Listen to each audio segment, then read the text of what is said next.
legal responsibility to all the victims of war on drugs, both legal and illegal. It is my humble submission, Mr. Chair, that the former president can be considered liable for all these crimes under the theory of conspiracy by being a principal by inducement. I wish to manifest, Mr. Chair, that without the order, without the reward, these police operatives should not have resulted to killing a huge number of victims of war on drugs. Beg to disagree with your premise, ma'am. I understand, Mr. President, but that is a manifestation. Yes, but Thank you, if Mr. police is President. supposed to do his duty, he goes to school for 2 years. He receives instructions to how to go about his duty, and we have to give the presumption of regularity. That's a principle of law. Thank you, Na Mr. President. Pag every time na may ginawa kaya in your favor is the principle of regularity Presumption in the of performance regularity of duty. of performance of official duty, Mr. President. Thank you for your enlightenment. Mr. President, I wish to ask, with all due respect, considering your statement of taking full legal responsibility, both to legal and illegal activities, can I equate this statement of yours to an extrajudicial confession of guilt? Well, in a sense, yes. Wala na akong magawa eh. Are you saying yes, Mr. President? Yes, because I ordered the campaign against the drug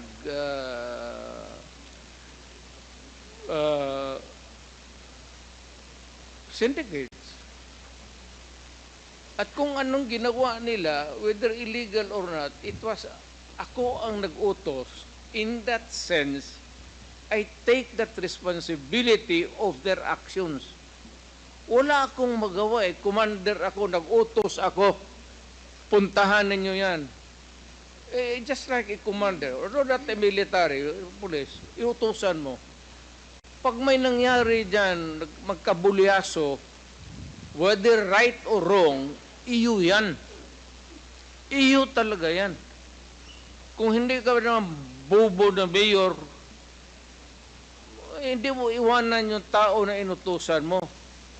Unless yung pumunta doon, inutusan mo mag-operate ng illegal gambling or mga droga, tapos nag-rape, kung anong ginagawa na kabalastugan, ako na mismo ang papatay, hindi na kailangan na hintayin mo pa. Mr. President, earlier, you conformed to my statement that I can equate your statement of taking full legal responsibility as an extrajudicial confession of guilt. You said yes to that. Yeah. No, I'm just reiterating the question, Mr. President. It's not about guilt or a wrong. What I'm saying is that yung lahat ng inutusan ko yung war against drugs, o yung isang platoon dyan o isang batalyon, kung ano yung ginagawa nila, kaya I take full responsibility for that. Mr. President, you are surrounded by, I believe, 4 lawyers. Hindi ko na kailangan, ma'am. Because you are a lawyer yourself. I can take of myself. I can take care of myself. And of course, you understand the elements of an extrajudicial confession. Yes. You confirm that you are of sound mind. And not only that, body Yes. as well. You confirm that your statement is voluntary. Yes. And of course, you confirm that you understand the consequences of your extrajudicial confession. Hindi naman alam ko hindi naman ito korte. So I understand, Mr. President. That's why we call it extrajudicial confession. It is not a confession. It is a statement coming from the mouth of a mayor or a president at that time. It is not a confession. You are characterizing the word. Mali, ma'am.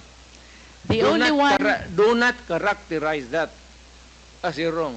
Mr. President, Policy yan.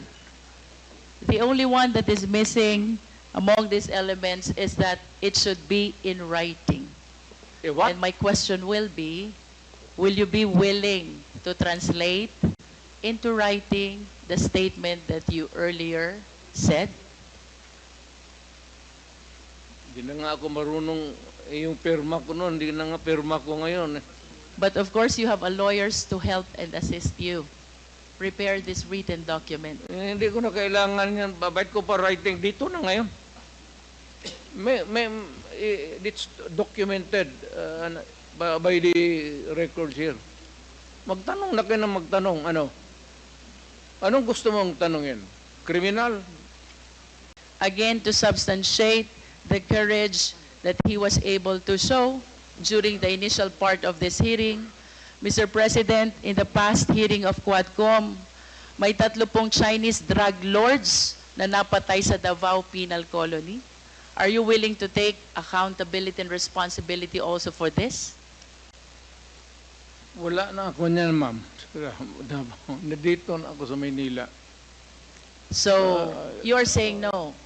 Oh, well, kung gusto mo isali yan, idagdag mo na, okay lang.